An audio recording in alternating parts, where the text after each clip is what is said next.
పెద్దబాబు పార్వతుల ప్రేమ గెలిచి పెళ్లి జరిగేలా చూడండి అమ్మగారు.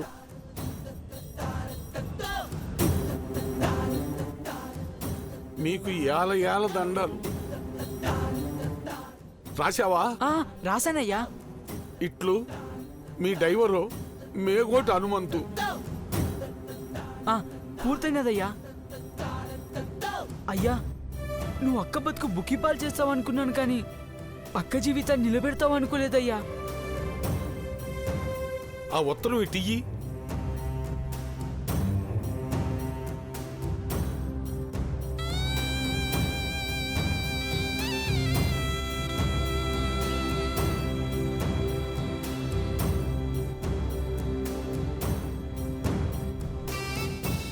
అమ్మగారికి ఇచ్చిరా అయ్యా అంటే జేబులు ఎట్టుకున్నావేంటయ్యా?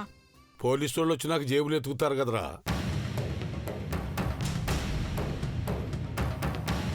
పోలీసులు ఎందుకు వస్తారు? గట్టం నేను అఖిలాండేశ్వరి గారింటూ పనిచేసే డ్రైవరు ఎందుకు చచ్చిపోయినాడని అడుగుతారు కదా.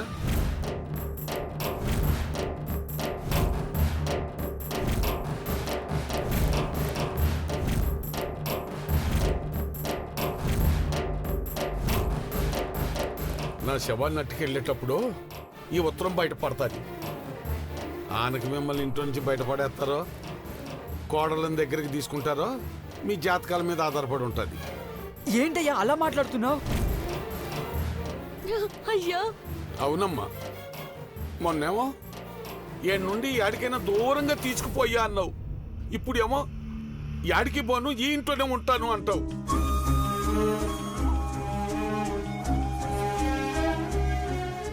ఎప్పుడు ఎట్ట మాట్లాడతావో నీకే తెలవదు.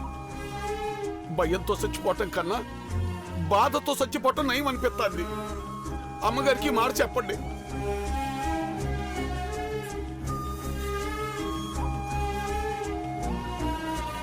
హనుమంతు, ఏంటి అమ్మగారికి ఏదో చెప్పాలంటున్నా? అమ్మా అమ్మా అది అమ్మగారు, బాబుగారు, మీరు ఏడ కూర్చున్నారేంటి? కూర్చోమని చెప్పినా కూర్చోటానికి నా ఇంట్లో కుర్చీలు కూడా లేవు అమ్మగారు, మన్నించాలా? పర్లేదు హనుమంతు, నువ్వు మా వియ్యంకుడివి, పార్వతి నా కోడలు. మంచివాళ్లు మర్యాద చేయకపోయినా వాళ్ళు మాటలతో ఆకట్టుకుంటారు. పెళ్ళైతే పార్వతి మా ఇంటికి వచ్చేస్తుంది కదా అంకుల్. వీలైతే మీరు కూడా మాతో వచ్చేసేయండి.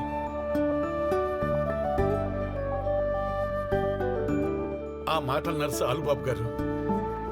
పార్వతి, వింటున్నావా? మహారాజులు ఎంత దయ చూపిస్తున్నారో.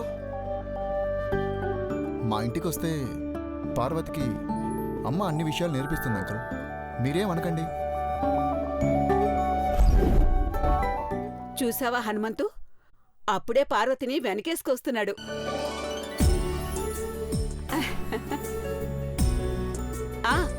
హనుమంతు, పార్వతి జాతకం పేపర్ ఇమ్మన్నాను కదా. నాకాడే ఉందమ్మా.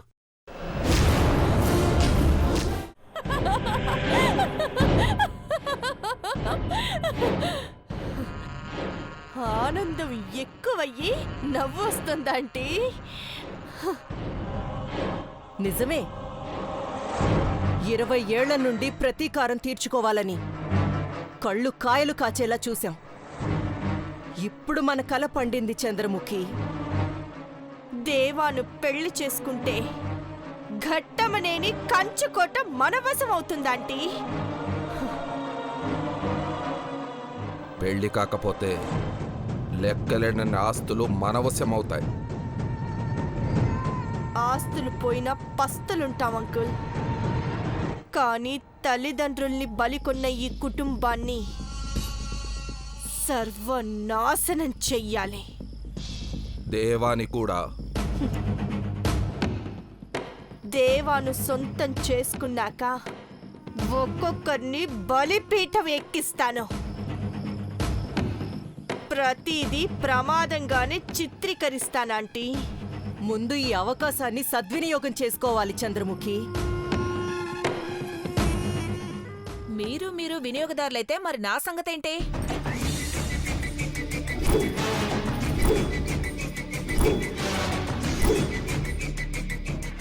కరెక్ట్ టైంకొచ్చావు చిపురాంటి. రా. క్యాల్కులేటర్ లేకుండానే లెక్కలేసుకుంటున్నారా? అప్పుడేనా? అయినా ఆస్తులు కావాలని మాకేం అత్యాశ లేదు. మీ పెద్దబాబుతో మా అమ్మాయి పెళ్ళవ్వాలి. నీలాంబరి వాళ్ళ అంకుల్, నేను చెప్పేది కూడా వినండి. మీరంతా కలిసి పన్నే పన్నాగాలకు బలయ్యే అఖిలక కుటుంబంలో నేను కూడా ఉన్నాను. బలవ్వడం అంటే ప్రాణాలు తీయడం కాదంటీ, దెబ్బ కొట్టడం. ప్రతీకారానికి పర్యాయ పదాలు ఎందుకు నీలాంబరి? మా ఫ్యామిలీ రోడ్డున పడిందనుకో, నా మొగుడు పిల్లలకైతే ఏం కావాలి? అలా ఎలా నిన్ను అనాథం చేస్తానంటీ? దేవా నా సొంతమైతే చాలు. కావాలంటే ఈ ఆస్తులన్నీ నీ పేరు మీదే రాసిస్తాను. చెప్పు, రాసిమ్మంటావా? వద్దులేమ్మా తల్లి, ఇన్కమ్ ట్యాక్స్ ప్రాబ్లం వస్తుంది. ఈ మాట అన్నావు చాలు. మీకే విధంగా సహాయపడగలనో చెప్పండి. ముందు మనం అనుకున్నది అనుకున్నట్టుగా జరగాలంటే ఆ ఇంటికి అడ్డుపడే పార్వతిని తప్పించాలి. అంటే శాశ్వతంగానా? అంతే మరి. గొప్ప లక్ష్యాన్ని సాధించే ముందు బలి ఇవ్వాలనుకునే పార్వతిని కడతేరుస్తున్నా.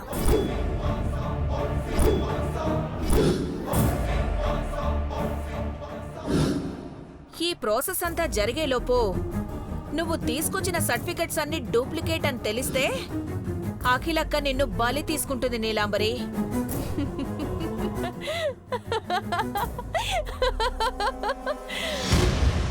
అవన్నీ ఒరిజినల్ చిప్రాంటీ. అదేంటి, నువ్వు చంద్రముఖివే కదా?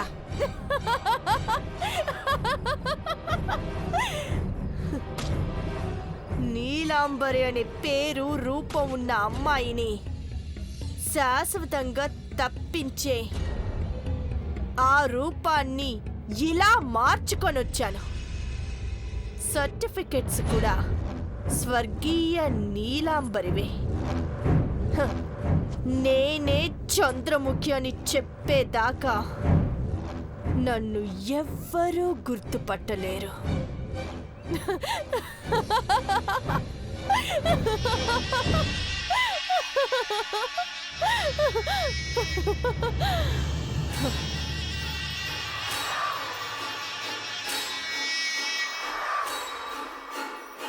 ఘట్టమనేని కుటుంబం సర్వనాశనమైపోవాలి.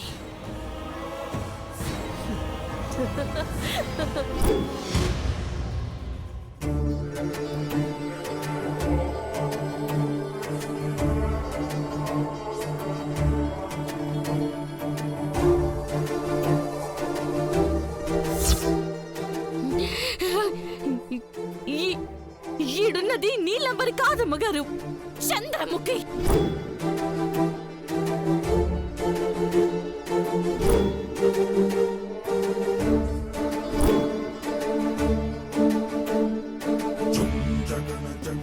నన్ను చెప్పింది నిజమయ్యా. అమ్మగారు మీద కక్ష పెంచుకొని కుటుంబాన్ని నాశనం సైనికి రూపం మార్చుకొనొచ్చిన నాకు పడగల చంద్రముఖి. నేనెవరో మీరే తెలుసుకోండి. ఇదిగోండి, ఇది నా బర్త్ సర్టిఫికేట్. దేవగారు వద్దు.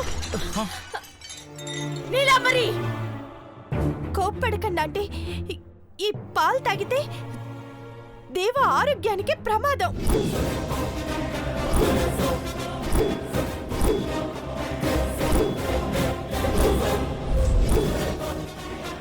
ఎందుకంటే ఈ మాత్రలు పాలలో వేసి తాగిస్తే దేవా గారికి పూర్తిగా మతి తప్పుతుంది.